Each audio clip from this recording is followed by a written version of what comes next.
നമ്മളൊക്കെ കണ്ണ് നിറഞ്ഞു പോകുന്ന സംഭവങ്ങൾ പുള്ളി തമാശയിലാണ് പറയുന്നത്. അതെ, തമാശയിൽ പറഞ്ഞിട്ട് ആ സമയത്തുണ്ടായ പുള്ളിയുടെ ഒരു ദുഃഖം നമ്മൾ കേൾക്കുമ്പോൾ നമുക്ക് ചിരി വരും. അപ്പോൾ അതിന് നല്ല മിടുക്കാണ്. ഇന്നസെന്റിന്റെ സ്വന്തം പടം തിയേറ്ററിലൂടെയാണ് തൃശ്ശൂർ രാഗത്തിൽ. അപ്പോൾ പടം തോടുപൊടിയായി. അപ്പോൾ ഇന്നസെന്റാണ് നമ്മൾ ചോദിച്ചു, ഇന്നസെന്റേട്ടാ എങ്ങനെയുണ്ട്, ഇന്ന് ലാത്തി ചാർജ് നടത്തണ്ട അതാ പരിപാടിയെന്ന് വെച്ചാൽ. അപ്പം ചോദിച്ചാൽ അത്ര ആളാ? അതെ, തൃശ്ശൂർ പറമ്പിൽ ലാത്തി ചാർജ് അടിച്ച് കയറ്റണം തീരുണ്ടാകത്തേക്ക്.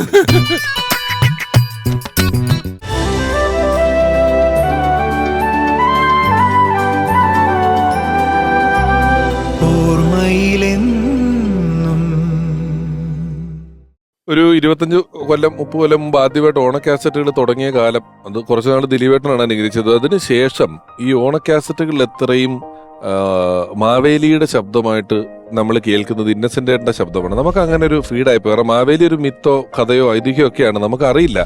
പക്ഷെ അതിനൊരു ശബ്ദമുണ്ടായത് പിന്നീട് ഇന്നസെന്റേട്ടന്റെ ശബ്ദമാണ് മലയാളികൾക്ക് മുഴുവൻ കേട്ടത്. അങ്ങനെ എത്രയോ വർഷം തുടർച്ചയായി നമ്മളിപ്പോ മാവേലി എന്ന് പറഞ്ഞ ഇന്നസെന്റേന്റെ രൂപമാണ് വരുന്നത്. ഇന്നസെന്റേട്ടന്റെ ശബ്ദം അത്രയധികം മണിക്കൂറുകൾ അനുകരിച്ചിട്ടുള്ള ഒരാളാണ്.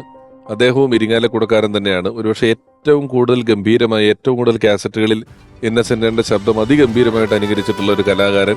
സ്നേഹപൂർവ്വം ഈ വേദിയിലേക്ക് സ്വാഗതം ചെയ്യുന്നു പ്രിയപ്പെട്ട കലാഭവൻ ജോഷി.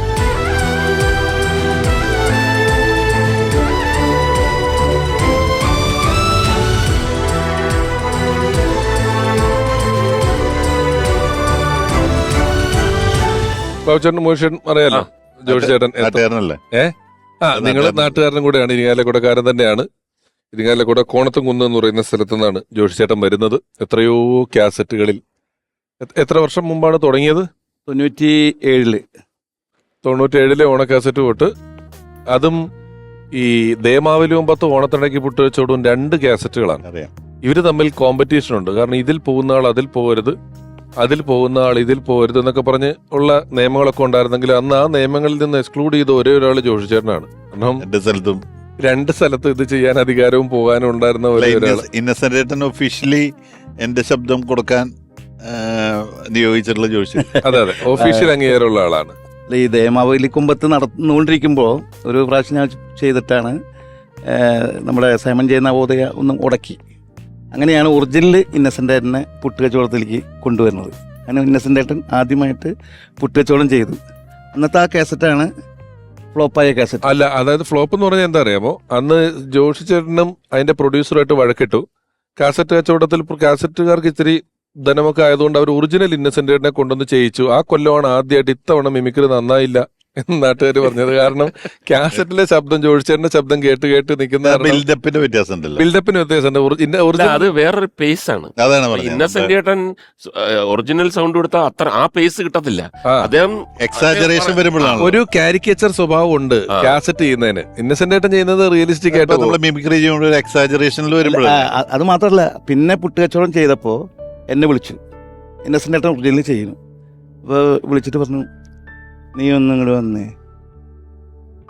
നീ ആ വലിയ കയറ്റിയെടുക്കുന്ന ഒരു സാധനമില്ലേ, എൻ്റെ അമ്മ ആ സാധനം ഒന്ന് പഠിപ്പിച്ചേ, ആ ചിരിക്കൊന്ന് എന്നെ ഒന്ന് പഠിപ്പിച്ചു തന്നാ ഞാനിതൊന്നും ഇതുകൊണ്ട് ഇന്നസെന്റിന്റെ ശബ്ദം സ്റ്റുഡിയോയിലിരുന്ന് ജോഷി ചേട്ടൻ പറഞ്ഞു കൊടുക്കും, ചേട്ടാ അവിടെ എൻ്റെ അമ്മേ എന്ന് പറയുമ്പോ അദ്ദേഹം അത് കേട്ട് ചെയ്യേണ്ട പറഞ്ഞ ആളാണ് ഈ ഇരിക്കുന്നത്. ജോഷി ചേട്ടാ, നമ്മള് ജോഷി ചേട്ടന്റെ ഒരു ഓർമ്മകളും കാര്യങ്ങളും പറയുന്നതിന് മുമ്പ് പ്രഷർ കണ്ടിട്ടുണ്ടെങ്കിലും അറിയാവുന്നതാണെങ്കിലും നമുക്ക് ആദ്യം ഇന്നസെന്റിന്റെ 2 ശബ്ദം ജോഷി ചേട്ടനിൽ നിന്ന് കേൾക്കാം. അത് കേട്ടാലേ അത് പൂർത്തിയാകുന്നുള്ളൂ.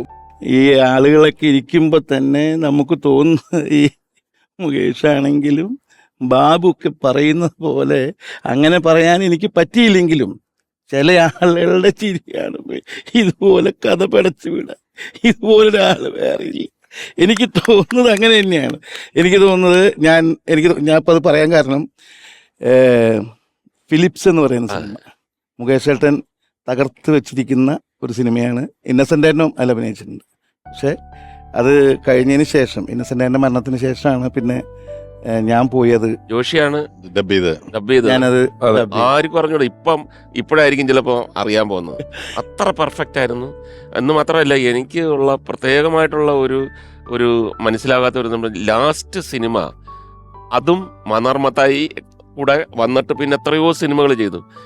ലാസ്റ്റ് സിനിമ അദ്ദേഹം എൻ്റെ കൂടൊപ്പമായിരുന്നു, അതും ഏറ്റവും അടുത്ത സുഹൃത്തായിട്ട്. അതേപോലെ തന്നെ എൻ്റെ അടുത്ത് വന്ന് പറഞ്ഞു, അപ്പോൾ സുഖമില്ലാതിരിക്കുകയാണെന്ന് എൻ്റെ അടുത്ത് വന്ന് പറഞ്ഞു, ഡാ ഇവരൊരു സിനിമ വിളിക്കുന്നുണ്ടല്ലോ, നീയും ഉണ്ടല്ലോ അതിനകത്ത്, ബാംഗ്ലൂരും ഒക്കെ പോകണമെന്ന് പറഞ്ഞൊരു ഷൂട്ടിങ്ങിന്, ഞാൻ വരുന്നില്ലടാ.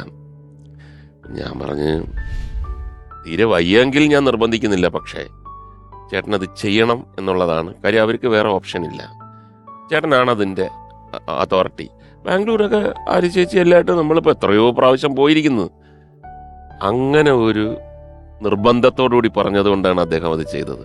അത് ലാസ്റ്റ് പടമാണെന്ന് നമ്മൾ അറിയുന്നില്ല, പക്ഷെ അതും അങ്ങനെ ഒരു നിമിത്തം വന്നു. അത് ഇത് പറയാൻ മടിയില്ലായ്മ. എനിക്ക് വീണ്ടും ഒരു അനുഭവമുണ്ട്. ഞാൻ ഗാനഗന്ധർവൻ എന്ന് പറയുന്ന സിനിമ ചെയ്യുന്നതിൽ അപ്പം ഡെയിലി പേയ്മെന്റ് ആണല്ലോ ഒരു ആർട്ടിസ്റ്റിന്.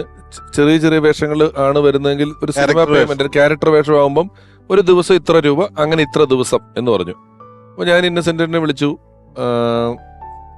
വിളിച്ചപ്പോൾ അദ്ദേഹത്തിന് എനിക്ക് 2 ദിവസമാണ് അദ്ദേഹത്തിന്റെ വേണ്ടത്. അപ്പൊ അദ്ദേഹം എന്നോട് പറഞ്ഞു, 2 ദിവസം ഇതിപ്പോ ഞാനൊന്ന് നോക്കട്ടെ, ഇതിന്റെ ഇടയിൽ അങ്ങനെ ഇങ്ങനെയെന്നൊക്കെ പറഞ്ഞ് കുറെ പറഞ്ഞ അവസാനം 2 ദിവസം എനിക്ക് പിറ്റേന്നൊരു തിരക്കുണ്ട്, ഞാൻ അതൊന്നും മാറ്റി വെച്ചിട്ട് നോക്കാന്നൊക്കെ പറഞ്ഞ് ഡേറ്റ് തന്നു. ഫസ്റ്റ് ദിവസം ഒരു ഉച്ചയായപ്പോൾ ഞാൻ മടക്കേന്ന് പറഞ്ഞ് എടുത്തു തീർത്തിട്ട് ഇന്നസെന്റിനോട് പറഞ്ഞു, ചേട്ടൻ അന്ന് ഇങ്ങനെ പറഞ്ഞല്ലോ, എന്തോ ഫംഗ്ഷൻ ഉണ്ട്, തിരക്കുണ്ടെന്നൊക്കെ പറഞ്ഞത് കൊണ്ട് ഞാനത് ടെൻഷനില്ല. അപ്പൊ എന്റെ വിചാരം എനിക്ക് വലിയൊരു അഭിനന്ദനങ്ങൾ കിട്ടുന്നതാണ്. ഞാൻ പറഞ്ഞു, ഇന്ന് രാത്രി 8 മണിക്കുള്ളിൽ ചേട്ടന്റെ സീൻ ഞാൻ എടുത്ത് തീർത്ത് ചേട്ടനെ ഫ്രീ ആക്കും എന്ന് പറഞ്ഞു. പതുക്കെ എന്നെ വിളിച്ചിട്ട്, എടാ തിരക്കുണ്ടെന്നൊക്കെ പറയാത്ത ആരെയുള്ള, നീ ഇതും കേട്ടുകൊണ്ട് നാളത്തെ ഷൂട്ടിംഗ് മാറ്റി വെച്ചാല് ഒരു ദിവസം പോയി. ഞാൻ എന്റെ ഒരു ദിവസം പോയില്ലേ, ഞാൻ അത് പറഞ്ഞിട്ടില്ലേ പൈസ പറഞ്ഞിട്ടിരിക്കണ്ടേ, നീ പതുക്കെ എടുത്താ മതി, 2, 3, 10 ദിവസം എടുത്തു, വെറുതെ ആവശ്യമില്ലാതെ തീർത്ത് മിടുക്കനാവാൻ നിൽക്കണ്ടെന്ന് മാറ്റി നിർത്തി എന്നോടും എന്നോട് അവൻ ഭയങ്കര ചതിയാടാ ചെയ്തേന്ന് പറഞ്ഞിട്ട് മാറ്റി നിർത്തി പറയും. ഇതിങ്ങനെ പലതും പറയും, നീ അതൊന്നും വിശ്വസിക്കരുത് എന്ന് പറഞ്ഞിട്ട്.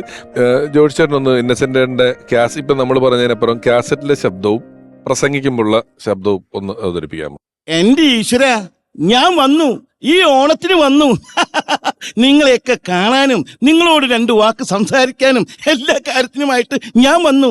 ആരെവിടെ, എന്താ അവിടെ പ്രശ്നം? മുല്ലപ്പെരിയാർ ഡാമിന് പ്രശ്നമൊന്നുമില്ലല്ലോ, ഇപ്പൊ പൊട്ടും നാളെ പൊട്ടും എന്ന് പറഞ്ഞു നടക്കാൻ തുടങ്ങിയിട്ട് എത്ര നാളായി. അദ്ദേഹം പ്രസംഗിക്കുന്ന ശൈലിയും ശബ്ദവും.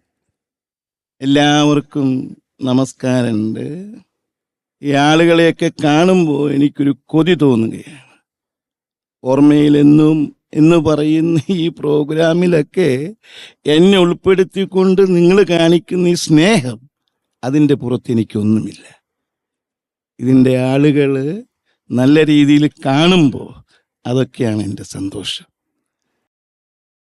ബാബുവിനെ കാണാൻ സാധിച്ചു, മുകേഷിനെ കാണാൻ സാധിച്ചു, പിന്നെ ഇതിൻ്റെ അവതാരകനായിട്ടുള്ള രമേശ് പിഷാരടിനെയും എനിക്ക് കാണുവാൻ സാധിച്ചു.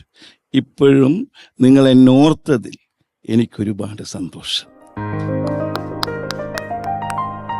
ഈ ഇന്നസെന്റ് ഏട്ടൻ പുസ്തകങ്ങൾ എഴുതി തുടങ്ങിയെന്ന് പറഞ്ഞില്ലേ, ഇപ്പം സത്യേട്ടൻ നേരത്തെ പറഞ്ഞു വൈക്കം മുഹമ്മദ് ബഷീർ. ശരിയാണ്, എനിക്ക് പലപ്പോഴും തോന്നിയിട്ടുണ്ട് ഇന്നസെന്റ് ഏട്ടൻ എഴുതാനുള്ളൊരു കഴിവും കൂടി ഉണ്ടായിരുന്നെങ്കിൽ ഇത് ഇവിടെ ഒന്നും നിൽക്കില്ലായിരുന്നു കേട്ടോ. അത്രമാത്രം കഥകളും. അല്ല, അത് ഭാവിച്ചേട്ട കഴിവില്ലാത്തതായിരിക്കില്ല, താല്പര്യമില്ലാത്ത. അല്ല, ഒരു ഘട്ടത്തിൽ അല്ലേ, ഒരു ഘട്ടം കഴിഞ്ഞപ്പോഴാണ് മനസ്സിലായി പുസ്തകങ്ങളുടെ ഒരു വാല്യൂ പുള്ളിക്ക് മനസ്സിലായി. ഇപ്പൊ ക്യാൻസർ വേർഡുള്ള ചിരി എന്ന് പറഞ്ഞ പുസ്തകം എത്രയോ ഭാഷകളിലേക്ക് തർജ്ജമ ചെയ്തു. അത് പഠിപ്പിലേക്ക് എനിക്ക് അതിലൊരു 4 പേജ് എന്നെ കുറിച്ച് പുള്ളി പറഞ്ഞിട്ടുണ്ട്.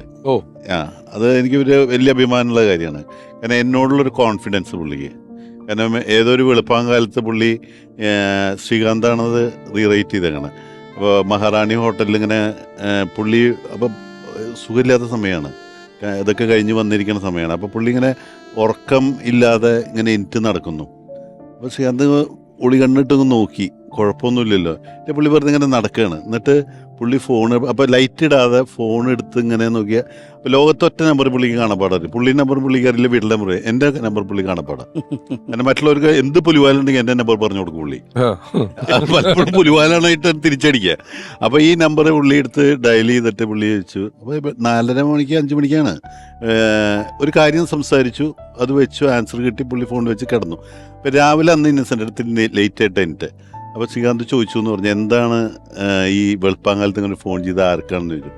ഞാൻ അവനെ വിളിച്ചാടാ, ഇന്ന ഇടവേള വിളിച്ചതാ. അല്ല, എനിക്കൊരു കാര്യം ഇങ്ങനെ മനസ്സിലിങ്ങനെ ഒരു സംശയം ഉണ്ടായിരുന്നു. അവൻ ഏത് രാത്രി വിളിച്ചാലും ഫോൺ എടുക്കും, എനിക്കതിൻ്റെ ആൻസറും കിട്ടി, ഞാൻ സുഖമായിട്ട് കിടന്നു തുടങ്ങി. അപ്പോൾ അതാണ് പുള്ളിയിൽ എന്നുള്ളൊരു വിശ്വാസം. പിന്നെ ഞങ്ങൾ തമ്മിലെന്ന് പറഞ്ഞു കഴിഞ്ഞാൽ ഇങ്ങനെ ഇരുന്നാൽ മതി. ഇപ്പം പല മീറ്റിങ്ങൾക്ക് അറിയാം, പ്രൊഡ്യൂസർ അസോസിയേറ്റ് മീറ്റിംഗ് ഇപ്പോൾ നല്ല ഫൈറ്റുള്ള സമയത്ത് അപ്പം നമ്മളൊന്നും പ്രിപ്പയർ ചെയ്തല്ല പോണേ. പക്ഷെ അവരൊരു സാധനം ഇട്ട് തരുമ്പോൾ ഞാനൊന്ന് ഇന്നസെൻ്റ് ഉണ്ടെങ്കിൽ മുഖത്തേക്ക് നോക്കിയാൽ ഇന്നസെൻ്റ് മനസ്സിലായത് കുഴപ്പമാണെന്ന് മനസ്സിലാവും. നമ്മൾ പറയുന്നില്ല, ചിരിച്ചിട്ട് തോന്നുന്നത് ഇങ്ങനൊരു ഞങ്ങൾ തമ്മിലൊരു വലിയ അന്തർധാര വർക്ക് ചെയ്തിട്ടുണ്ട്. ഇന്നസെൻ്റിൻ്റെ ആ രോഗത്തിൻ്റെ ഘട്ടങ്ങൾ നമ്മൾക്ക് കൃത്യമായിട്ട് അറിയാമായിരുന്ന ഒരാളാണ് ഞാൻ. അവസാനം അദ്ദേഹം ഹോസ്പിറ്റലിലേക്ക് പോകുന്നതിന് മുമ്പ് ഏകദേശം എൻ്റെ അടുത്ത് പറഞ്ഞിട്ടുണ്ട്, ഇനി ഒരു തിരിച്ചു വരവ് എനിക്കില്ല എന്നുള്ള പൂർണ്ണ ബോധ്യത്തോടു കൂടി എന്നെ ഉണ്ട്. പക്ഷെ 2 കാര്യങ്ങൾ ഞാൻ പലയിടത്തും പറഞ്ഞ കാര്യമാണ് തന്നെ. 2 കാര്യങ്ങളാണ് പുള്ളി എന്നെ അന്ന് പറഞ്ഞ കാര്യങ്ങൾ. എനിക്ക് വേണ്ടി ഒരു സ്ഥലത്ത് പിരിവ് നടത്തരുത്, എന്ത് ഘട്ടം വന്നാലും. അത് ചിലപ്പോൾ സോനുവിന് തീരുമാനം എടുക്കാൻ പറ്റില്ല, പക്ഷെ നീ അവിടെ തീരുമാനം എടുക്കണം. ഒരു സ്ഥലത്തും കൈ നീട്ടാൻ ഞങ്ങൾക്ക് ഞാൻ ഉണ്ടാക്കി വെച്ചിട്ടുണ്ടാ, ധൈര്യമായിട്ടിരുന്നു, ഉണ്ടാക്കി വെച്ചിട്ടുണ്ട് എന്നുള്ള ആ ഒരു കോൺഫിഡൻസ് അങ്ങോട്ട് ഭയങ്കരമായിരുന്നു. അതുപോലെ തന്നെയാണ് അദ്ദേഹത്തെ മാന്യമായിട്ട് തിരിച്ചയക്കുക. കാരണം എനിക്ക് വലിയൊരു ആഗ്രഹമായിരുന്നു ഇന്നസെൻ്റ് നമ്മൾ ഒരുപാട് ഇവൻറ്റ് ചെയ്യുന്ന ആളാണ്. 50ാമത്തെ സിനിമ വർഷം ഇരിങ്ങാലക്കുടയിൽ ആഘോഷിക്കുന്നത് വലിയ ആഗ്രഹം ഉണ്ടായിരുന്നു. ആ സമയത്താണ് കോവിഡ് വരുന്നതും ഒക്കെ മാറിപ്പോകുന്നത്. പക്ഷേ അതുപോലൊരു യാത്രയപ്പ് അദ്ദേഹത്തിന് നൽകാൻ സാധിച്ചു എന്നുള്ള ഒരു പക്ഷേ കേരളം കണ്ടൊരു 4-5 യാത്രയപ്പിൽ ഒരു യാത്രയപ്പായിട്ട് അത് മാറി. വളരെ വലുതായിരുന്നു, അത് പറ്റിയെടുക്കാൻ സാധിച്ചു. അത് അതിനുവേണ്ടി കാരണം സോനു ഈ മരണം ഇങ്ങനെ ഒരു 5-6 ദിവസം നീണ്ടു നിന്നപ്പോൾ സോനു എൻ്റെ അടുത്ത് വന്നു പറഞ്ഞു, ചേട്ടൻ എന്ത് തീരുമാനം എടുത്തോ അതാണ് തീരുമാനം, അല്ലാണ്ട് അതിൽ വേറെ ആര് പറയുന്നതും കേൾക്കേണ്ട കാര്യമില്ല എന്ന് പറഞ്ഞു. ആ ഒരു അധികാരം എനിക്ക് തന്നതുകൊണ്ട് പൂർണ്ണമായിട്ടത് ഭംഗിയായിട്ട് യാത്ര ചെയ്യാൻ. ഇപ്പോഴും ഇന്നസെൻ്റിൻ്റെ കുഴിമാടത്തിൻ്റെ കൂടെ ആളുകളൊന്നും കൊണ്ടറിയോ? അതൊരു ഞാനും പല നമ്പറുകൾ നമ്മൾ മരിച്ചു കഴിഞ്ഞാൽ ഡിലീറ്റ് ചെയ്ത് കളയും. പക്ഷെ ഇപ്പോഴും ഇന്നസെൻ്റ് ഇപ്പോൾ പല കാര്യങ്ങൾ തീരുമാനം അയ്യോ ഇന്നസെൻ്റ് പറഞ്ഞില്ലല്ലോ എന്ന് നമുക്ക് എവിടെയോ തോന്നും. അപ്പോഴാ അയ്യോ ഇന്നസെൻ്റ് പോയി എന്ന് നമുക്ക് മനസ്സുകൊണ്ട് ഇപ്പോഴും തോന്നുന്നില്ല. ചില സിനിമയിൽ പോയി ഇന്നസെൻ്റ് അഭിനയിക്കും, നമുക്ക് തന്നെ അറിയാത് ഭയങ്കര കുഴപ്പമാണ്, ഒരു രക്ഷയില്ലാത്ത പട, മുഷേട്ടൻ അറിയ കഥ. അപ്പോൾ നമ്മൾ ഇന്നസെൻ്റ് ചോദിക്കുക എന്തിനാ ഇന്നസെൻ്റ് ആ പടത്തിൽ പോയി? അപ്പോൾ മമ്മൂട്ടി മോഹൻലാലിനെ മുകേഷ് പടത്തിൽ വെച്ച് എൻ്റെ തല ഒരു സ്റ്റാമ്പ് സൈസിലെ അടിയിൽ വരും. ഇത് കേരളം മുഴുവൻ എന്റെ പോസ്റ്റർ അല്ലടാ, ഓടിയില്ലെങ്കിൽ എന്താ പോസ്റ്റർ, ഞാൻ കാശ് കൊടുത്ത് അങ്ങനെ പോസ്റ്റർ അടിക്കാൻ പറ്റും. അങ്ങനെയും അതിനെ ഹ്യൂമറായിട്ട് കാണുന്ന ഒരാളാണ്. അമ്മയുടെ ഫ്ലൈറ്റ് പോയതിൽ ഇന്നസെന്റ് ഉണ്ടായിരുന്നോ? ഇല്ല. അന്ന് ഇപ്പം ഈ ഫ്ലൈറ്റുമായി ബന്ധപ്പെട്ട് മുകേഷ് ചേട്ടനാണോ ഇന്നസെന്റ് ചേട്ടനാണോ പറഞ്ഞത്? അതായത് ആ ഫ്ലൈറ്റില് എല്ലാ സിനിമാ താരങ്ങളും ഉണ്ട്, നമുക്കറിയില്ല, മമ്മൂക്ക ഇല്ല. അപ്പൊ അത് കഴിഞ്ഞിട്ട് കുറെ കഴിഞ്ഞപ്പം ഈ ഫ്ലൈറ്റ് പുറപ്പെട്ടു കഴിഞ്ഞിട്ട് ആ ഫ്ലൈറ്റിന്റെ TV പരിപാടി എന്താ കണ്ടപ്പോ പറഞ്ഞു, ദൈവമേ ഈ ഫ്ലൈറ്റ് എങ്ങാൻ കടലിൽ വീണ മമ്മൂട്ടി ഇന്നസെന്റും കൂടെ സിനിമയിൽ കുറെ നാള് കാശുണ്ടാക്കും. വേറൊരാളുടെ പേരും കൂടി പറഞ്ഞു, വാഴൂർ ജോസിന്റെ പേരും കൂടി പറഞ്ഞു. മമ്മൂട്ടി ഇന്നസെന്റും വാഴൂർ ജോസും കൂടെ മലയാള സിനിമ ഇനി കുറെ നാള് ഭരിക്കുന്നത് ചേട്ടനാണോ? എനിക്ക് അത് ചേട്ടന്റെ നമുക്ക് കോളേജ് കുമാരനായിട്ട് റോള്, റൗഡിയായിട്ട് റോള്, പൈസലായിട്ട് റോള്, വേറെ ആരും ഇല്ലല്ലോ, എല്ലാരും ഒരു ഫ്ലൈറ്റില്. അല്ല, അപ്പൊ ഇപ്പൊ എനിക്ക് മനസ്സിലായി ആരാ പറഞ്ഞെന്നുള്ളത്. ഞാനത് ഇന്നസെന്റ് ചേട്ടനാണോ ചേട്ടനാണോ എന്നുള്ളത് മാത്രമേ എനിക്കൊരു കൺഫ്യൂഷൻ ഉണ്ടായിരുന്നുള്ളൂ. ഇന്തോനേഷ്യയിൽ ഞങ്ങൾ ഒരുമിച്ച് 2 പേരും കൂടി പോയിട്ടുണ്ടായിരുന്നു. ഇന്നസെന്റ് ചേട്ടൻ ജോഷി ചേട്ടനോ? ജക്കാർത്തയില്. അപ്പോൾ എനിക്കിപ്പോഴും മനസ്സിലാകാത്തത് നിങ്ങൾ 2 പേരെയും കൂടി ഒരു കമ്മിറ്റിക്കാരൻ വിളിക്കണത് എന്തിനാന്നുള്ള. അതിന്റെ വല്ല ആവശ്യമുണ്ടോ? അങ്ങനെ ഞങ്ങൾ 2 പേരും, അതായത് ഭൂകമ്പം എപ്പോഴും നടക്കുന്നൊരു രാജ്യമാണ് ഇന്തോനേഷ്യ. അപ്പം ഞങ്ങൾ പ്രോഗ്രാമൊക്കെ കഴിഞ്ഞ് റൂമിൽ വിശ്രമിക്കുകയാണ്. റൂമിൽ വിശ്രമിക്കുമ്പോൾ ഒരു 5 മിനിറ്റ് കഴിഞ്ഞപ്പോൾ ഒരു ഫോട്ടോ ഇങ്ങനെ പെട്ടെന്ന് ഇതിങ്ങനെ സൈഡിലേക്ക് പോകുന്നു, അത് വീണ്ടും ഇങ്ങനെ വന്ന് നിൽക്കുന്നു. എനിക്ക് ഭയങ്കര പേടിയായി പോയി. അപ്പം ഞാൻ പറഞ്ഞു, ഇന്നസെൻ്റ് നോക്കിയതേ ഈ ബിൽഡിംഗ് ഒന്ന് ആടിയിട്ടുണ്ടെന്ന്. അപ്പോൾ ഇന്നസെൻ്റ് നീയും ചാവും ഞാനും ചാവും, പിന്നെ എന്നെ അംഗീകരിച്ച് നടക്കാൻ ആരും ഉണ്ടാവില്ലല്ലോ. അപ്പോൾ ഒരു ഹ്യൂമർ, ഞാൻ പേടിച്ചിട്ടാ പറയണത്. ചില സന്ദർഭങ്ങളിൽ നമ്മൾ എടാ ഇതാണല്ലോ കറക്റ്റ് എന്ന് തോന്നിപ്പോകും. അതായത് ഇതേപോലെ ഞാനും ഇന്നസെന്റ് ഏട്ടനും കൂടെ വെളി രാജ്യത്ത്, ഞങ്ങൾ വേറെ ആരും ഇല്ല, ഞങ്ങൾ രണ്ടുപേരും മാത്രം നിന്ന് കോമഡി പറയുക. അപ്പം ആൾക്കാരും ഭയങ്കര ആളും അന്ന് അവിടെ ഒന്നും അങ്ങനെ പ്രോഗ്രാം ഒന്നും കൊണ്ടുപോകാൻ പറ്റുന്നില്ല. അപ്പം രണ്ടുപേരെ മാത്രം വിളിച്ച് ഭയങ്കര കോമഡിയും കഥകളും ഒക്കെ പറഞ്ഞിട്ട് ഒരുപാട് അവാർഡുകൾ കിട്ടി. അവിടെ നിന്ന് തന്നെ ഒരുപാട് സാധനങ്ങൾ മേടിച്ച് പെട്ടിക്കകത്ത് വെച്ചിരിക്കുക. ഈ അവാർഡൊക്കെ ഈ എക്സസ് ബാഗേജിന് ലഗേജിന് നമ്മൾ പൈസ കൊടുക്കണം. അപ്പം ഞാൻ പറഞ്ഞു എന്തോ ചേട്ടാ ഇത് ഇവരിങ്ങനെ അപ്പം അവിടെ ഇട്ടിട്ട് പോകുന്ന അവർക്ക് നടക്കേടാ, ഓരോരോ ക്ലബ്ബ് മറ്റേത് മറിച്ചെന്നൊക്കെ പറഞ്ഞിട്ട് ഭയങ്കര ഇതൊക്കെ ഒരു സൂട്ട് കേസും ഉണ്ട്. ഞാൻ ആ കൂടെ ചിന്താക്കുഴപ്പത്തിൽ നിൽക്കുമ്പോൾ അകത്ത് ചേട്ടൻ്റെ അപ്പുറത്തെ റൂമിൽ എന്നൊക്കെ പറഞ്ഞിട്ട് കുറെ സൗണ്ടുകൾ കേൾക്കുന്നു. അപ്പം ഞാൻ നോക്കുമ്പോൾ കാണുന്നതെന്ന് പറഞ്ഞ് ഈ ഇത്ര വലിയ ക്ലബിൻ്റെ ഇത് അതിനകത്തൊരു സ്വർണ്ണ പതക്കമുണ്ട്, 4 സ്വർണ്ണ പതക്കമുണ്ട്, 1 പവനാ. അപ്പൊ നമ്മൾ ഈ പെട്ടിക്കകത്ത് ഇങ്ങനെ വെച്ചിട്ട് എല്ലാം കൂടി ഇങ്ങനെ വന്നിട്ട് എന്തോ ചെയ്യുമെന്ന് ആലോചിച്ചോണ്ടിരിക്കുമ്പോഴാ സ്വർണ്ണ പതക്കം എടുത്ത് ഞാൻ പറഞ്ഞു ചേട്ടാ അവരൊന്നും കാണത്തില്ല, നമ്മൾ അതിന്റെ അടിയിൽ വലിച്ചു കയറി. ഞാനും കുറച്ച് കഴിയുമ്പോഴത്തേക്ക് അതൊക്കെ എന്ന് പറഞ്ഞു കഴിഞ്ഞാൽ ആ ബുദ്ധി അതെല്ലാം അനുഭവത്തിന്റെ വെളിച്ചത്തിൽ 4 പതക്കത്തിന്റെ ആവശ്യമേ ഉള്ളൂ നമുക്ക്. ഒരു സംഭവം ഞാൻ ഓർത്തത്, അതായത് ട്രെയിനിലാണ് ഒരു സ്ത്രീ, കൊച്ചുകുട്ടി, ഭർത്താവ്, പിന്നെ ഇവരുടെ ഒരു റിലേറ്റീവ് സ്ത്രീയുണ്ട്. ഞാനും ഇന്നസെന്റ് ഏട്ടനും ഉണ്ട്. ഇന്നസെന്റ് ഏട്ടൻ ഇവരെ കയറി മുട്ടി, അത് എന്താ അവരുടെ പേര്, ഇവിടെ പേര്, എന്താ ചെയ്യുന്നു അവിടെ. അപ്പോൾ ഇവരുടെ നാട്ടിൽ ആരെയോ പുള്ളിക്കാരനറിയാം.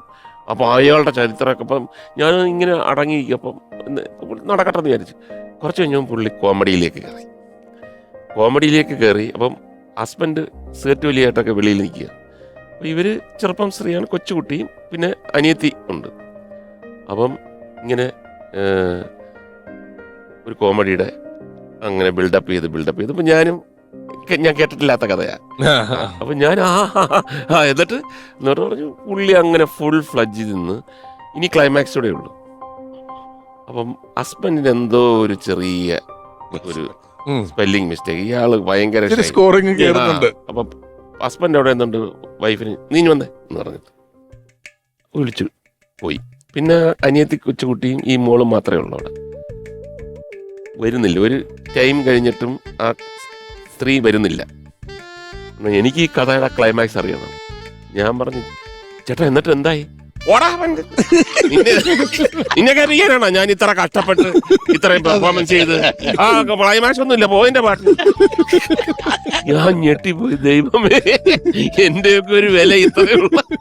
നമ്മളിപ്പോ നിർമ്മാണം, അഭിനയം എന്നൊക്കെ പറഞ്ഞ പോലെ ഇന്നസെന്റ് ഏട്ടൻ അത്യാവശ്യം സിനിമകളിൽ പാടിയ മിക്ക പാട്ടുകൾ ഹിറ്റാവുകയും ചെയ്തിട്ടുണ്ട് അല്ലേ? ഏറ്റവും കല്യാണരാമനിലെ പാട്ടെടുത്താലും, കുണുക്കു പെൺമണിയെ എന്ന് പറയുന്ന ഗാനം എടുത്താലും, ആനച്ചന്തം എടുത്താലും, ഗജകേസരി യോഗത്തിനകത്തൊരു പാട്ട് പാടിയിട്ടുണ്ട്. അതാ ആനച്ചന്തം, ഗണപതി മേളച്ചന്തം. സ്റ്റേജിലും പാടിയിട്ടുണ്ട് പുള്ളി.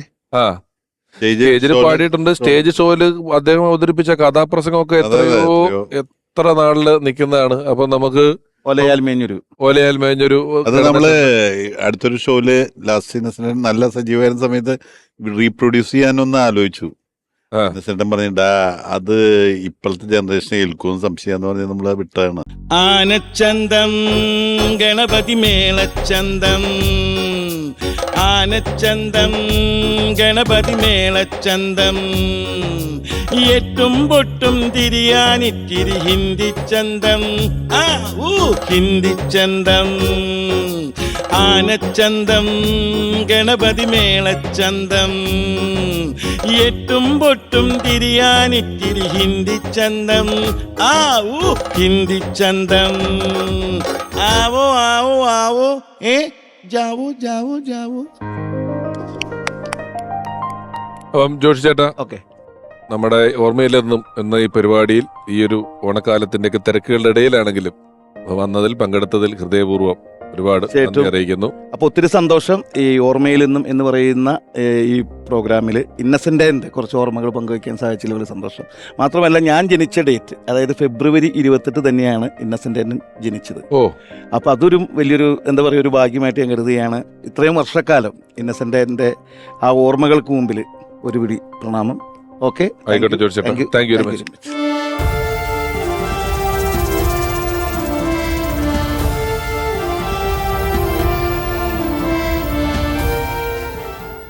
ഇനി ഇന്നസെന്റിനെ കുറിച്ച് പറയുമ്പോൾ തീർച്ചയായും ഈ വേദിയിൽ എത്തേണ്ട ഒരാൾ, ഇന്നസെന്റിന്റെ സന്തത സഹചാരിയായിട്ടുള്ള ഒരാൾ, അത് വ്യക്തി ജീവിതത്തിലും സിനിമയിലും ഇന്നസെന്റ് ഏട്ടൻ നിർമ്മിച്ച എത്രയോ സിനിമകളിൽ അദ്ദേഹത്തിനോടൊപ്പം നിർമ്മാണ പങ്കാളിയായിരുന്ന ഒരാൾ ഹൃദയപൂർവ്വം ഈ വേദിയിലേക്ക് സ്വാഗതം ചെയ്യുന്നു.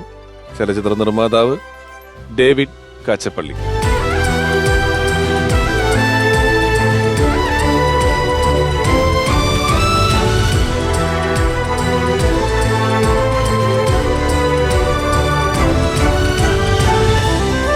പിഷാരയുടെ അടുത്ത് ചോദിച്ചില്ലേ എന്നാണ് ഇന്നസെന്റ് ഏട്ടനെ ആദ്യം കാണുന്നത്. ആ സമയത്ത് തന്നെയാണ് ഞാൻ ഡേവിഡ് കാച്ചപ്പള്ളിയും കാണുന്നത്. തിരുവനന്തപുരം കീർത്തി ഹോട്ടലില് ഇവർ രണ്ടുപേരും പ്രൊഡ്യൂസർമാരായിട്ട് വിലസുകയാണ് അവിടെ. നമ്മളൊരു ചെറിയ സിനിമയുടെ അവിടെ അതിനുവേണ്ടി താമസിക്കുകയാണ്. അപ്പോൾ ഇവർ രണ്ടുപേരും നമുക്ക് ഭയങ്കര ബഹുമാനമാണ്. ഇന്നസെന്റ് ഏട്ടനെ മാത്രമേ എനിക്ക് അറിയൂ, അദ്ദേഹത്തിന്റെ പേര് മാത്രമേ അറിയാവൂ. പിന്നീട് ആരോ പറഞ്ഞ് അതാണ് ഡേവിഡ് കാച്ചപ്പള്ളി എന്ന് പറയുന്നത്. ഏറ്റവും സക്സസ്ഫുൾ ആയിട്ടുള്ള പ്രൊഡ്യൂസേഴ്സ് ആയിരുന്നു ആ സമയത്ത്. ഞാൻ എപ്പോഴാണ് ഇന്നസെന്റ് ഏട്ടന് വേണ്ടി ഡേവിഡ് ഏട്ടന്റെ പരിചയം തുടങ്ങിയത്? ഏത് സമയത്താണ്? ഞാൻ മദ്രാസില് 72-ലാണ്. അപ്പോൾ രാമുകരിയാട് സാറ് ശോഭന പരസ്നാറിൻ്റെ കൂടെ അവരെ കൂടെ നിൽക്കായിരുന്നു ഞാൻ. അപ്പോൾ അവർ പടത്തിൻ്റെ വർക്ക് തുടങ്ങാൻ മുമ്പ് നൃത്തശാല, അതിൽ അസോസിയേറ്റ് ഡയറക്ടറാണ് ഡയറക്ടർ മോഹൻ. ഇവരുടെ ഒരു 3 പേരാണ് കൂട്ടുകെട്ട്. മോഹൻ സാറ്, ഡേവിഡ് ഏട്ടൻ, ഇന്നസെന്റ് ഏട്ടൻ. അപ്പോൾ അങ്ങനെ അറിഞ്ഞപ്പോൾ വന്ന് പരിചയപ്പെട്ടു. അപ്പോൾ മോഹനെ കാണാൻ വേണ്ടി ഞാൻ ഉമാ ലോഡ്ജിൽ പോകാറുണ്ട്. ഉമാ ലോഡ്ജ് മദ്രാസിൽ നിന്ന് ഫേമസ് ഹോട്ടൽ ഉമാ ലോഡ്ജാണ്. അവിടെ വെച്ചാണ് മോഹൻ പരിചയപ്പെടുത്തുന്നത് ഇന്നസെന്റിനെ. ഇരിങ്ങാലക്കുടക്കാരനാണ്. സന്തോഷമായി സംസാരിച്ചു. പിന്നെ ഒരു അടുപ്പം കൂടുതൽ വന്നു ഞങ്ങൾ തൃശ്ശൂർ. ഇത് ഏത് വർഷമായിരിക്കും ഏകദേശം? 72. എപ്പോഴാണ് ഇന്നസെന്റായിട്ട് കൂടി ഒരു നിർമ്മാണം തുടങ്ങാൻ അത് തുടങ്ങി? ഞങ്ങൾ പിന്നെ അവിടെ നിന്ന് അങ്ങോട്ട് 72 കഴിഞ്ഞ് പിന്നെ നെല്ല് ഷൂട്ടിംഗ് നേരത്ത് കാര്യമായിട്ട് സാറിൻ്റെ പടത്തിൽ ഇന്നസെന്റ് ഞാൻ കൂടെ കൂടി പ്രൊഡക്ഷൻ പറിക്കാൻ വേണ്ടിയിട്ട് അഭിനയിക്കാൻ വന്നിരിക്കുകയാണല്ലോ. അതിൽ അഭിനയിക്കാൻ വന്നിട്ട് 40 ദിവസം ഫുഡ് അടിച്ച് ഇരുന്നല്ലാണ്ട് കഥ നമ്മൾ പറഞ്ഞു കഥാപാത്രമൊന്നും കിട്ടിയിട്ടില്ല. അവസാനം ഒരു ഗ്ലാസ് ചായ ചോദിക്കുന്ന ഷോട്ട് മാത്രമുള്ള പടത്തില്. എന്നാലും അവൻ പറഞ്ഞു സമാനം 40 ദിവസം ഫുഡ് അടിച്ചില്ലോ. സ്വസ്ഥായിരുന്നു. വിശാരടി, ഇവരുടെ ഒരു ലോകത്ത് ആരും ചെയ്യാത്തൊരു പേരാണ് ഇവരുടെ കമ്പനിക്ക് അറിയാം. എനിക്കറിയാം, ഞാൻ ചോദിക്കാൻ വരുമായിരുന്നു. അതായത് സിനിമ പ്രൊഡക്ഷൻ കമ്പനിയുടെ പേര് ശത്രു ഫിലിംസ്. ലോകത്ത് അങ്ങനെ ഒരു സംഭവം ലോകത്ത് എവിടെ ഉണ്ടാവില്ല. ശത്രു കമ്പൈൻസ് ശത്രു ഫിലിംസ് ആയിരുന്നു അല്ലേ? ആ പേര് ആരിട്ടതാ? അത് മോഹൻ, ഡോക്ടർ മോഹൻ. കാരണം ഇവര് എന്തെങ്കിലും അടിച്ചു പിരിയുന്നത് മോഹൻ സാറിന് മനസ്സിലായി. അതല്ല, മോഹൻ ആദ്യം അടിച്ച് പിരിഞ്ഞു. മോഹൻ എന്ന് വെച്ചാല് മോഹൻ ഡയറക്ട് ചെയ്ത ശാലിന്റെ കൂട്ടുകാരി ഉണ്ടായിരുന്നു പടം. അത് മിത്ര ഫിലിംസ് ആയിരുന്നു. അപ്പൊ അവര് ബഹണ്ടായിട്ട് മാറിയപ്പോഴാണ് നമ്മൾ ഈ പടം തുടങ്ങുമ്പോ എന്ത് ബാനർ ഫിക്സ് എന്ന് വെച്ചപ്പോ ശത്രു ഫിലിംസ്. ശത്രു ഫിലിംസ്. ഈ ഇന്നസെന്റ് ഏട്ടനെ പല സന്ദർഭങ്ങളിലും ഇങ്ങനെ ഈ തീപ്പെട്ടി കമ്പനി തുടങ്ങിയ കഥകൾ പറയും, അല്ലെങ്കിൽ സിനിമ പിടിച്ച പൈസ പോയ കഥകളാണ് അദ്ദേഹം പറയുന്നത്. അദ്ദേഹം സക്സസ് സ്റ്റോറി അങ്ങനെ പറഞ്ഞു കേട്ടിട്ടില്ല. പക്ഷേ വിട പറയും മുംബൈ എന്ന് പറയുന്ന സിനിമയൊക്കെ ഒരു സൂപ്പർ ഡൂപ്പർ ഹിറ്റ് സിനിമയാണ്. വേണുചേട്ടന് അവാർഡ് കിട്ടിയിട്ടുള്ള പടമാണ് അല്ലേ? അതിന് വേറൊരു രീതിയിൽ അഭിനയിച്ച പടം ഇന്നസെന്റ് അഭിനയിച്ചിട്ടുണ്ട്. അപ്പൊ എന്തെങ്കിലും ഡേവിഡ് ഏട്ടൻ ചോദിച്ചിട്ടുണ്ട്, എന്താ ഇന്നസെന്റ് ഇത്രയും എപ്പോഴും എല്ലായിടത്തും പോയി പൊളിഞ്ഞ സിനിമകളുടെ കാര്യം മാത്രം പറയുന്നത്, എന്തുകൊണ്ടാണ് നമ്മുടെ സക്സസിനെ പറ്റി പറയാത്തെന്നുള്ളത് ചോദിച്ചിട്ടുണ്ടോ? അതിന്റെ കാര്യം ഇന്നസെന്റ് എനിക്കറിയാൻ സംബന്ധിച്ചാല് ഞങ്ങൾ 5 വയസ്സില്ലാണ്ട് ആ സിനിമ എടുത്ത് തുടങ്ങിയതേ. ഞങ്ങൾ പ്രൊഡക്ഷൻ പറ്റി പഠിച്ച് മനസ്സിലാക്കിയതിന് ശേഷം നമുക്ക് അതിൻ്റെ അകത്തുള്ള ആൾക്കാർ ഹെൽപ്പ് ചെയ്യാൻ വന്നു. ഫൈനാൻഷ്യൽസ് പരിചയമുണ്ടായിരുന്നു എനിക്ക്, ഞാൻ പ്രൊഡക്ഷൻ വർക്ക് ചെയ്യുമ്പോൾ. പിന്നെ ഞങ്ങളിങ്ങനെ നല്ല സിനിമയ്ക്ക് വേണ്ടി അന്ന് ഞങ്ങൾക്ക് ആഗ്രഹം, നല്ല സിനിമ പഠിക്കുന്ന ആഗ്രഹമുണ്ട്. അങ്ങനെ ഞങ്ങൾ മോഹനായിട്ട് ആദ്യം 2 പെൺകുട്ടിയും സിനിമ എടുത്തു ഞങ്ങൾ. അത് വീട്ടിൽ നിന്ന് പറഞ്ഞ നോവൽ. വീട്ടിൽ അത് നന്ദകുമാരൻ അത് ആ സമയത്ത് വലിയ അത്തരത്തിലൊരു ആദ്യമായിട്ടാ. കഥ സിനിമ പറയാൻ ആൾക്കാർ ഭയക്കുന്ന ഒരു കഥയാണ്. ഒരു ലെസ്ബിയൻ ലവ് സ്റ്റോറിയാണ് അത് വന്നത് അല്ലേ? അതെ, ശോഭയാണ്. ശോഭ അനുപമ മോഹൻ സാറിന്റെ വൈഫ് അനുഭവം ചെയ്തു. ആ പടം ഗണേഷ് കലാമന്ദിന്റെ കമ്പനി ഞാൻ പടം വർക്ക് ചെയ്യുന്നുണ്ടായിരുന്നു. അപ്പോൾ അവരെ വർക്ക് ചെയ്യുമ്പോൾ നമുക്ക് ഇഷ്ടപ്പെട്ടിട്ട് എന്നോട് പറഞ്ഞു ഈ പടം പ്ലാൻ ചെയ്യാൻ പറഞ്ഞു. അപ്പോൾ ഞാൻ പറഞ്ഞു ഇങ്ങനെ കഥയുണ്ട്, അത് ഞങ്ങൾ പ്ലാൻ ചെയ്തുകൊണ്ടിരിക്കാന്ന് പറഞ്ഞു. മോഹൻ ഡയറക്റ്റ് ചെയ്യാൻ പോകാന്ന് പറഞ്ഞു. അപ്പോൾ സ്റ്റാൻലിയാണ് സ്ക്രിപ്റ്റ് ആദ്യം ഞങ്ങൾ പറഞ്ഞു ഇങ്ങനെ എടുത്തു, വീട്ടിൽ വന്നോ വേണം കഥ പറഞ്ഞു. അപ്പോൾ അങ്ങനെ പറഞ്ഞപ്പോൾ മോഹൻ ഞങ്ങൾ സ്ക്രിപ്റ്റ് വരയ്ക്കാന്ന് പറഞ്ഞപ്പോൾ അവർ പറഞ്ഞു കഥ കിട്ടുമ്പോൾ ഇഷ്ടപ്പെട്ടു, അത് നമുക്ക് പ്ലാൻ ചെയ്യാമെന്ന് പറഞ്ഞു. ആ പടം വർക്ക് ചെയ്ത് എല്ലാവരും ഗ്രൂപ്പായിരുന്നു. അപ്പോൾ പ്രൊഡക്ഷൻ വർക്ക് ചെയ്യുമ്പോൾ ഇതുപോലെയൊക്കെ ഫ്രീ ആയിട്ട് അഭിനയിച്ചത്. മധുസാർ അഭിനയിച്ചിട്ടുണ്ട്, മോഹൻ്റെ ചീഫായിരുന്നു. അതെ, മോഹൻ സാറിന് മോഹൻ സാറിന്റെ അസിസ്റ്റന്റ് ആയിരുന്നു. ഓ, ശ്രീകാന്തിലൊക്കെ വർക്ക് ചെയ്തിട്ടില്ലേ. ഉവ്വ്. അങ്ങനെ പറയുമ്പോൾ ആ പടം ഹിറ്റായി. സെൻട്രൽ പിക്ചേഴ്സ് ഡിസ്ട്രിബ്യൂഷനൊക്കെ ആയിരുന്നത്. അതിനുശേഷം മോഹൻ പടങ്ങൾ വന്നുകൊണ്ടിരിക്കുകയായിരുന്നു. മോഹൻ ഡയറക്ടറായി. അപ്പോൾ നമ്മളാണ് രണ്ട് മിനിറ്റ് പ്ലാൻ ചെയ്തതൊക്കെ. പിന്നെ വാടക വീട്, സൂര്യദാഹൊക്കെ അഭിനയിച്ചപ്പോൾ അങ്ങനെയാണ് ഇന്നസെൻ്റ് ചെറിയ വേഷം അഭിനയിക്കുക. അന്ന് പോലെ ഞങ്ങൾ അടുപ്പുണ്ടായിരുന്നല്ലോ. അപ്പോഴാണ് ഈ പടം തുടങ്ങാൻ പ്ലാൻ ചെയ്തത്. നീളക്കങ്ങൾ ഇതൊക്കെ ഇളക്കങ്ങൾ എടുത്ത് ഒരുപാട് ഹിറ്റ് ചിത്രങ്ങൾ അതിന്റെ കൂട്ടത്തില് ആ ബാനറിലുള്ള നല്ല ക്വാളിറ്റി ആണ്. എല്ലാം നല്ല പടങ്ങളാണ്. ഇപ്പൊ ലേഖയുടെ പറഞ്ഞൊരു ഫ്ലാഷ് എല്ലാ നല്ല പടം ഓർമ്മയ്ക്കായി ഹിറ്റ് അല്ല 8 അവാർഡ് കിട്ടിയുള്ളൂ ഓർമ്മയ്ക്കായിക്ക്. ബെസ്റ്റ് ആക്ടർ, ബെസ്റ്റ് ആക്ട്രസ് ഓർമ്മയ്ക്കായി. എനിക്ക് തോന്നുന്നത് ഈ ഇന്നസെന്റ് ഏട്ടൻ ഈ തൃശ്ശൂർ ഭാഷാ പ്രയോഗം ഫസ്റ്റ് ആളുകൾ ശ്രദ്ധിച്ചു തുടങ്ങിയ ഒരു പടം ഓർമ്മയ്ക്കായി എന്ന് പറയുന്ന പടമാണെന്ന് തോന്നുന്നു. ഇളക്കങ്ങളും ഓർമ്മയ്ക്കായാണ് ഇന്നസെന്റിന്റെ ആ ഭാഷാപ്രയോഗങ്ങൾ തുടങ്ങുന്ന പടങ്ങൾ. അവിടുന്ന് ഇഷ്ടം എന്ന് പറയുന്ന സിനിമ നിർമ്മിക്കുന്നിടം വരെയും എല്ലാ സിനിമകളിലും ഇന്നസെന്റ് ഏട്ടനില്ലേ നിർമ്മിച്ച എല്ലാ സിനിമകളിലും. അങ്ങനെ ഞാൻ ഒരു ഗ്യാപ്പ് കഴിഞ്ഞിട്ട് ഞാൻ വീണ്ടും ഇന്നസെന്റ് സംസാരിച്ചു നെടുമുടി ഉണ്ടായിരുന്നു പടം ചെയ്യാൻ പോകാന്ന് പറഞ്ഞപ്പോൾ അങ്ങനെ പ്ലാൻ ചെയ്തിട്ട് അങ്ങനെയാണ് നെടുമുടി ഇന്നസെന്റിനാണ് CBI ഫിക്സ് ചെയ്തത്. ആ, ഡയറക്റ്റ് വേണ്ടിയിട്ട് ഇഷ്ടം സിനിമ. സിനിമ. അതെ. അങ്ങനെ കഥ അന്വേഷിച്ചു. ലാസ്റ്റ് പല കഥയും നോക്കി, ശ്രീനിവാസൻ വർക്ക് ചെയ്തു, ആരും ഒന്നും ശരിയായില്ല, കഥ കിട്ടിയില്ല. നല്ല കഥ വേണ്ട, നമ്മൾ ഒരു ഗ്യാപ്പ് ഞാൻ തിരിച്ചു വരായിരുന്നേ. ഉവ്വ്. അങ്ങനെ നോക്കുമ്പോഴാണ് കലൂർ രവികുമാറിൻ്റെ കഥ. കലൂർ രവികുമാർ. ആ കൂട്ടത്തിൽ അത് കഥ കേട്ടപ്പോൾ ഇഷ്ടപ്പെട്ടു, ഞങ്ങൾ കൂടി വർക്ക് ചെയ്തു. പക്ഷെ ആ ഇരിക്കാൻ സ്ക്രിപ്റ്റ് വരയ്ക്കാൻ വേണ്ടിയിട്ട് നെടുമുടി, ഇന്നസെന്റ്, ദിലീപ്, CBI ഒരു ടീമായിട്ട് വർക്ക് ചെയ്തു. അപ്പം ഞാൻ 10 ദിവസമായിട്ടും സ്ക്രിപ്റ്റ് ആയിട്ടില്ല. അപ്പം എന്തോ ആവശ്യത്തിന് ദിലീപ് എവിടെ ഷൂട്ട് ചെയ്യാൻ പോണ കാരണം ബ്രേക്ക് ചെയ്തു. അതുകൊണ്ട് എന്താ വെച്ചാൽ നല്ല സ്ക്രിപ്റ്റ് കിട്ടി. ആ 10 ദിവസം കൊണ്ടാണ് ആ 10 ദിവസം സ്ക്രിപ്റ്റ് ഉണ്ടായത്. ഈ ഇന്നസെന്റ് ഏട്ടൻ ഇപ്പം നമ്മൾ പിന്നീട് നേരത്തെ മുകേഷ് ഏട്ടനൊക്കെ നമ്മളോട് പലതവണ നമ്മളിവിടെ ഡിസ്കസ് ചെയ്ത് പോയൊരു കാര്യങ്ങളെന്ന് പറയുന്നത് ഈ വലിയ വീഴ്ചകളൊക്കെ വരുമ്പം ഇന്നസെന്റ് ഏട്ടൻ അതിനെ വളരെ ചിരിച്ച മുഖത്തോടെ ഒരു അവനവനെ നർമ്മമാക്കിയിട്ടൊക്കെ പറയും. ഏതെങ്കിലും ഒരു സന്ദർഭത്തിൽ ഈ സിനിമ പൊളിഞ്ഞിട്ട് പൈസ പോയിട്ടൊക്കെ ഉള്ള ഒരു സമയത്ത് ടെൻഷൻ അടിച്ചിട്ടുള്ള ഒരു ഇന്നസെന്റ് ഏട്ടനെ കണ്ടിട്ടുണ്ടോ? ഇല്ല. ഇന്നസെന്റ് ടെൻഷൻ ഇല്ലല്ലോ. ടെൻഷൻലെസ് ആണ്. ആണ്. അല്ല, ഇന്നസെന്റ് ഏട്ടൻ എൻ്റെ അടുത്ത് പറഞ്ഞിട്ടുള്ള കാര്യം എന്ന് പറഞ്ഞാൽ ഈ ബുദ്ധിശക്തി അന്നും ഉണ്ടല്ലോ, ചില ബുദ്ധിശക്തിയൊക്കെ പിൽക്കാലത്ത് കുഴപ്പമായി വന്നത്. ഒരു സിനിമയുടെ ചിത്രഗീതത്തിനകത്താണ് നമ്മൾ അന്ന് ദൂരദർശന്റെ ചിത്രഗീതം ഉണ്ടല്ലോ, പഴയ പാട്ടുകളൊക്കെ വരുമ്പോഴത്തേക്ക് ഒരു ഗ്രൂപ്പിനകത്ത് എനിക്കൊന്ന് സത്യദേവന് മരണമുണ്ടോ എന്നുള്ള പാട്ടാണോ എന്ന് എനിക്കൊരു ഡൗട്ടുണ്ട്. ഏതോ ഒരു സിനിമയിൽ ഇരിക്കുന്ന എല്ലാവരും പാവങ്ങള്, ഇന്നസെന്റ് ഏട്ടൻ ആ ക്യാമറ വരുമ്പോഴൊക്കെ ഇങ്ങനെ പൊന്തി മറ്റുള്ളവരെ പിന്നെ സ്റ്റാർ ആയപ്പോഴത്തേക്ക് ഇത് ചിത്രഗീതത്തിൽ വന്നു.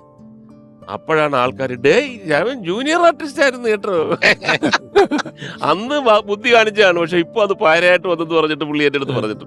നമുക്കിപ്പോ അവൈലബിൾ ആയിട്ടുള്ള സിനിമകൾ എനിക്ക് തോന്നുന്നു ഏറ്റവും ചെറുപ്പക്കാരനായ ഒരു ഇന്നസെന്റിനെ നമ്മൾ കാണുന്നത് നൃത്തശാല എന്ന് പറയുന്ന സിനിമയിലായിരിക്കും.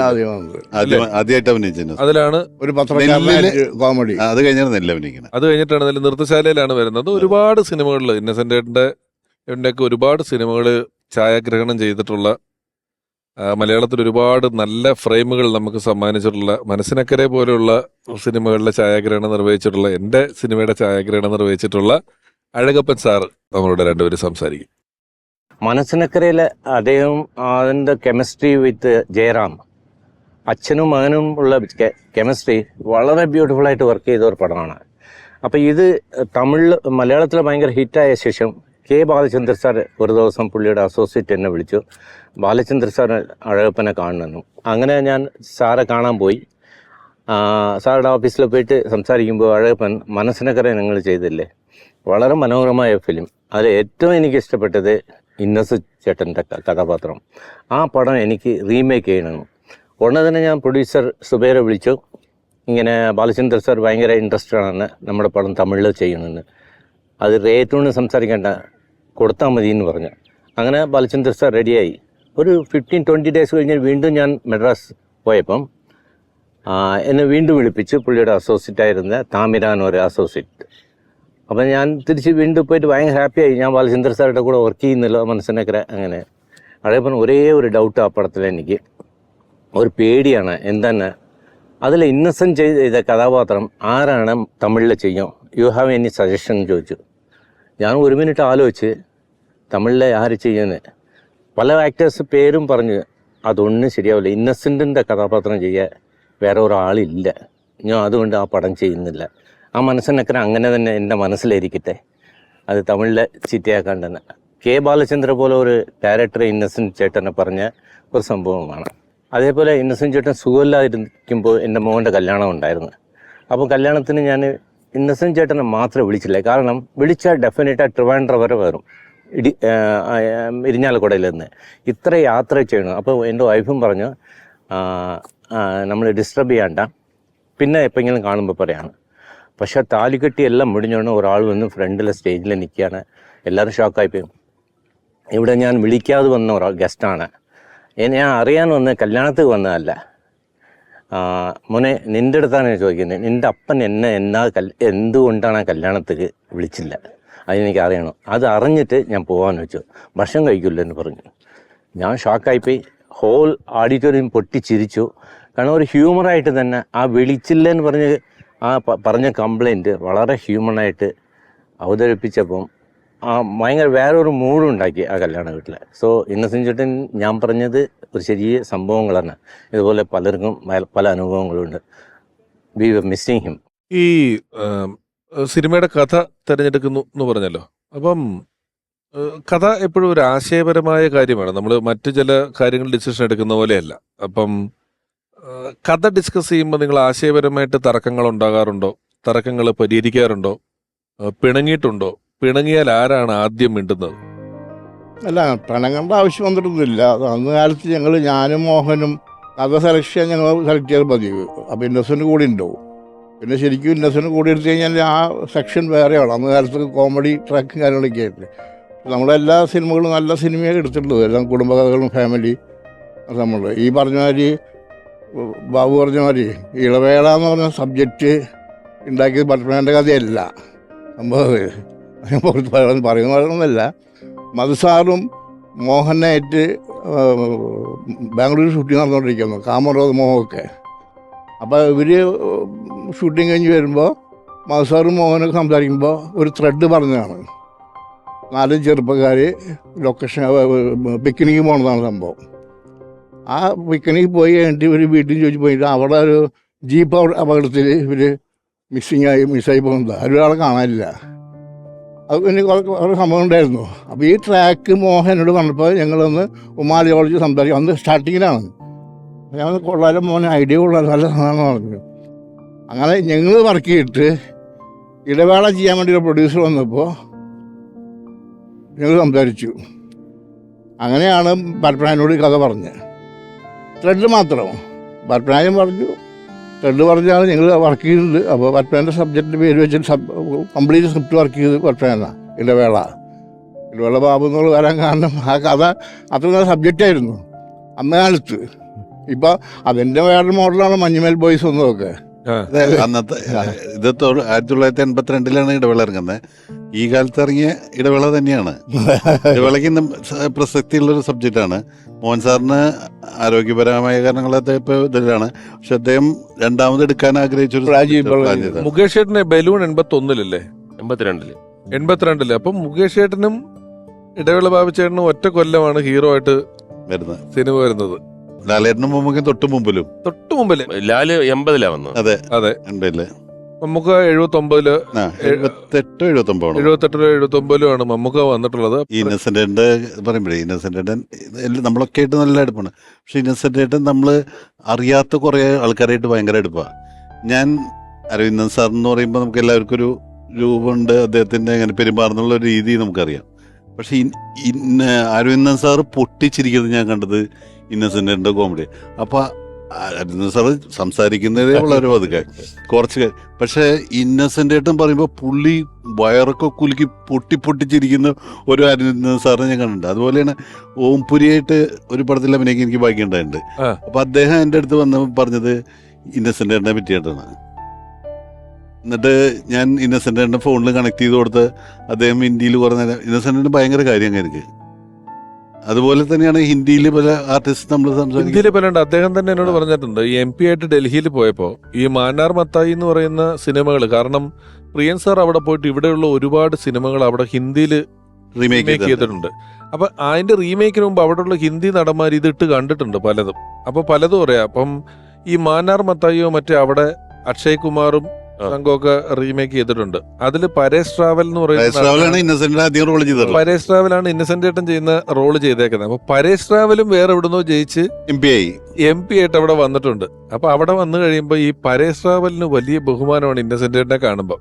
കാരണം പരേഷ് ട്രാവൽ ആ വേഷം ഒരു പ്രത്യേക രീതിയിൽ കെട്ടി ഒരു കണ്ണടയൊക്കെ വെച്ച് അങ്ങനെയൊക്കെയാണ് ചെയ്തേക്കുന്നത്. ഇന്നസെന്റ് ഏട്ടൻ കളിച്ചേക്കുന്ന കളി കണ്ടിട്ട് പറയും, അവിടെ പോകുമ്പോൾ ആകെ അയാള് വരും, അയാള് വന്നാലും ഈ മാനാർമത്തായുടെ ഇതിന്റെയൊക്കെ കാര്യങ്ങളാണ് അവിടെ പാർലമെന്റിൽ എത്തുമ്പോൾ പോലും ചില സന്ദർഭങ്ങളിൽ ഉണ്ടാകുന്നത്. അതാണ് ഇന്നസെന്റിന്റെ ഒരുപാട് ഭാഗ്യമുള്ള മനുഷ്യനാണ്. കാരണം നമ്മളിപ്പോൾ ഇന്നസെന്റിന്റെ ഒരു വിദ്യാഭ്യാസ യോഗ്യതയും കാര്യങ്ങളൊക്കെ വെച്ച് നോക്കുമ്പോൾ അദ്ദേഹം സഞ്ചരിക്കാത്ത രാജ്യങ്ങളില്ല. അവിടെയൊക്കെ പോയിട്ടും ഈ മലയാളം പറഞ്ഞ് അദ്ദേഹം ചിരിപ്പിച്ചു എല്ലാവരെയും. വേറെ ഒരു ലാംഗ്വേജിലും അല്ല, മലയാളം പറഞ്ഞ് തന്നെ അദ്ദേഹം ചിരിപ്പിച്ചിട്ടുണ്ട്. പാർലമെന്റിൽ പോയി മലയാളത്തിൽ സംസാരിക്കാനുള്ള ഭാഗ്യം ഉണ്ടായി. അദ്ദേഹത്തിന്റെ കഴിവുകൾ മനസ്സിലാക്കിക്കൊണ്ട് അതിനെ എങ്ങനെയൊക്കെ മാർക്കറ്റ് ചെയ്യാം എന്നുള്ള രീതി നമുക്കൊരു മാർഗദർശിയായിട്ടാണ് ഞാൻ കാണുന്നത്. ഇപ്പം ഡേവിഡ് ഏട്ടാ, ഈ സിനിമകളിൽ എല്ലാത്തിനും ഇന്നസെന്റ് ഏട്ടൻ ഉണ്ടായിരുന്നു പറഞ്ഞു. ഞാൻ നേരത്തെയൊക്കെ പറഞ്ഞു, പല സിനിമകളും ഒരു സമയത്ത് ഷൂട്ടിംഗ് വരിക, ഇന്നസെന്റ് ഏട്ടൻ്റെ ഒരു തിരക്കിന്റെ കണക്ക് വെച്ചിട്ട് എളുപ്പമല്ല എല്ലാ സിനിമകളിലും ഉൾക്കൊള്ളിക്കാൻ വെച്ചു. ഒന്നെങ്കിൽ ഇവിടുന്ന് അഡ്ജസ്റ്റ് ചെയ്യണം, അല്ലെങ്കിൽ അവിടുന്ന് അഡ്ജസ്റ്റ് ചെയ്യണം. അങ്ങനത്തെ ഫ്രിക്ഷൻ എപ്പോഴെങ്കിലും ഉണ്ടായിട്ടുണ്ടോ ഇന്നസെന്റ് ഏട്ടൻ്റെ ഒരു പറ്റായ്മ ഡേവിഡിന്റെ പടത്തിലേക്ക് എത്താൻ? ഇല്ല. ഡേവിഡ് പടം എടുക്കുള്ളൂ, വേറെ കാര്യം. അപ്പൊ അത് അവര് തമ്മിലൊരു കോംബോ അങ്ങനെയായിരുന്നു. അല്ല, അങ്ങനെ ടീമായിരുന്നില്ലോ. അതേ കാലത്ത് ഇന്നസെന്റ് വന്ന് പിന്നെ നെടുമുടി ഇവിടെ പറയുമ്പോൾ അങ്ങനെ ഒരു ടീമായിട്ട് വന്നു. പിന്നെ ഭരത് ഗോപി, ഞങ്ങളന്ന്. അപ്പോൾ ആ സെറ്റപ്പിൽ മോഹൻ ഡയറക്റ്റ് ചെയ്യുന്നു, ഭരതൻ ഡയറക്റ്റ് ചെയ്യുന്നു, KGO ഡയറക്റ്റ് ചെയ്യുന്നു.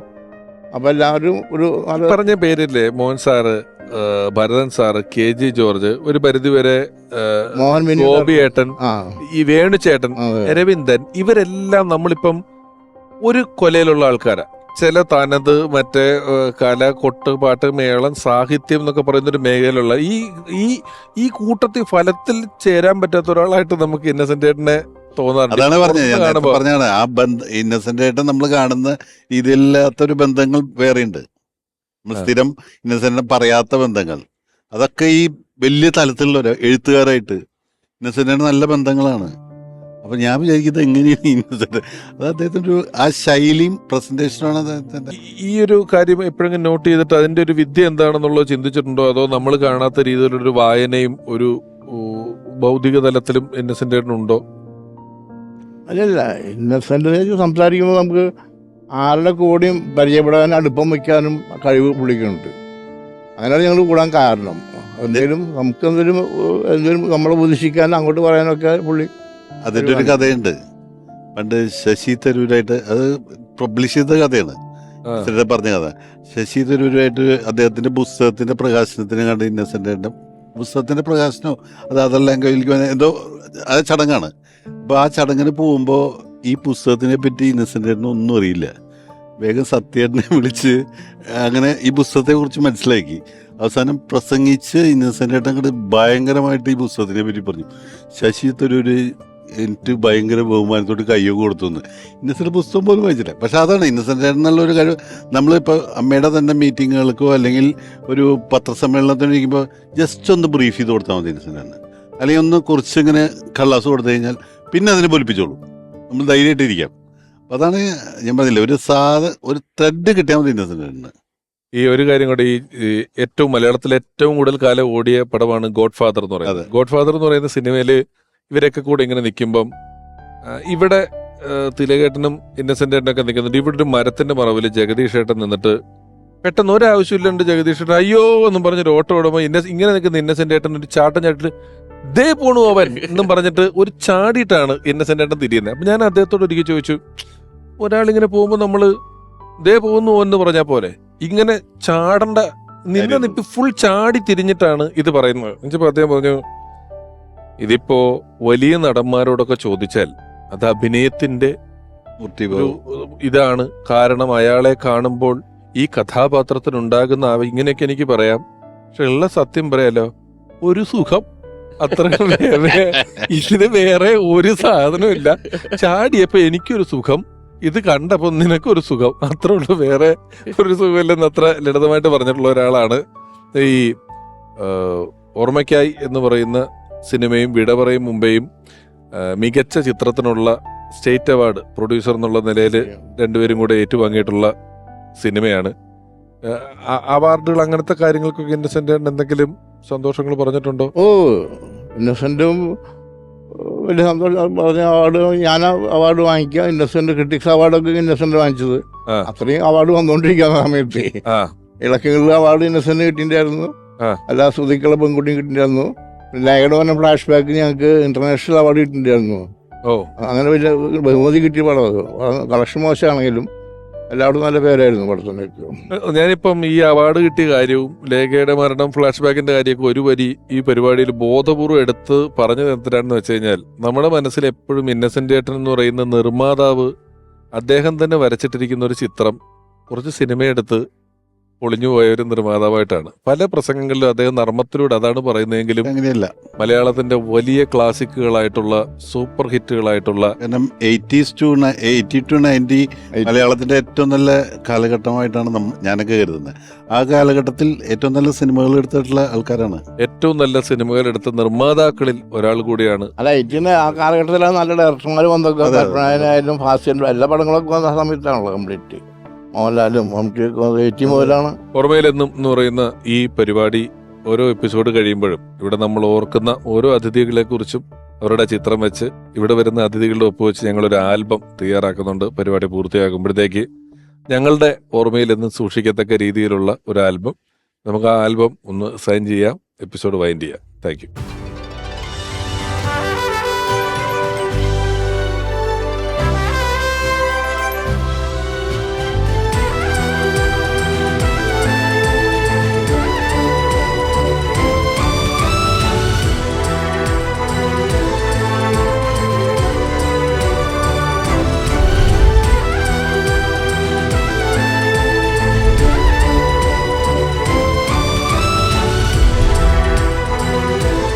ഒരു അഭിനേതാവായിട്ടും ഒരു വ്യക്തിയായിട്ടും നമുക്ക് സമൂഹത്തിന്റെ നാനാ തുറകളിൽ ഇടപെടാനും അവരെയെല്ലാം പ്രചോദിപ്പിക്കാനും മാതൃകയാക്കാനും അനുകരിക്കാൻ പറ്റാത്ത രീതിയിൽ അസാധാരണത്വം തോന്നിക്കാനും എല്ലാം പറ്റിയ ഒരു വലിയ ജീവിതമായിരുന്നു ഇന്നസെന്റ് ഏട്ടൻ്റേത്. അദ്ദേഹത്തിന്റെ നല്ല ഓർമ്മകൾ നമ്മുടെ മനസ്സിലെന്നും നമ്മൾ സൂക്ഷിച്ചു വെക്കും. അടുത്ത അധ്യായത്തിൽ ഈ വേദിയിൽ നമ്മൾ ഓർക്കുക മറ്റൊരു മഹാപ്രതിഭയെ.